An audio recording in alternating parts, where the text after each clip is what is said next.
தமிழகத்தின் பழமையான புனித திருத்தலங்களில் ஒன்றாக விளங்குகிறது கரூர் பசுபதீஸ்வரர் திருக்கோவில். அமராவதி ஆற்றின் கரையில் அமைந்துள்ள இந்த திருத்தலம் சிவபெருமானின் அருளையும் ஆன்மீகப் பெருமையையும் தன்னுள் கொண்டுள்ளது. ஒரு காலத்தில் கரூர் பகுதி பசுமையான காடுகளால் சூழப்பட்டிருந்ததாக கூறப்படுகிறது.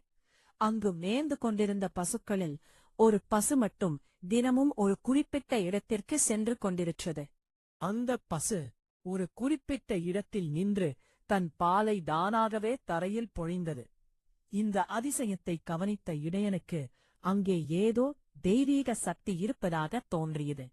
பசுவின் பக்தியை நினைவு கூறும் வகையில் இத்தலத்து இறைவன் பசுபதீஸ்வரர் என்று அழைக்கப்பட்டார்.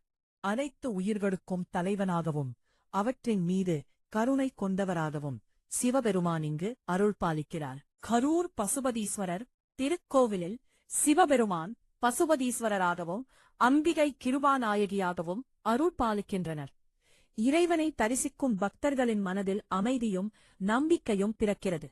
பிரதோஷம் மற்றும் மகா சிவராத்திரி போன்ற சிறப்பு நாட்களில் பசுபதீஸ்வரரை தரிசிக்க ஏராளமான பக்தர்கள் இங்கு வருகின்றனர்.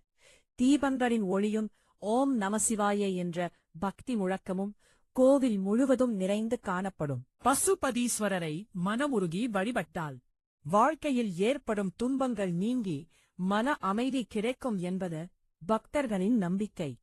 இறைவனின் அருள் நம்பிக்கையுடன் வரும் ஒவ்வொரு பக்தருக்கும் துணையாக இருக்கும். கரூர் பசுபதீஸ்வரர் திருக்கோவில் ஒரு பழமையான ஆலயம் மட்டுமல்ல, உயிர்களுக்கும் இறைவனுக்கும் இடையிலான அன்பையும் கருணையையும் உணர்த்தும் புனித திருத்தலம். பசுபதீஸ்வரரின் அருள் அனைவருக்கும் கிடைக்கட்டும். ஓம் நமசிவாயா.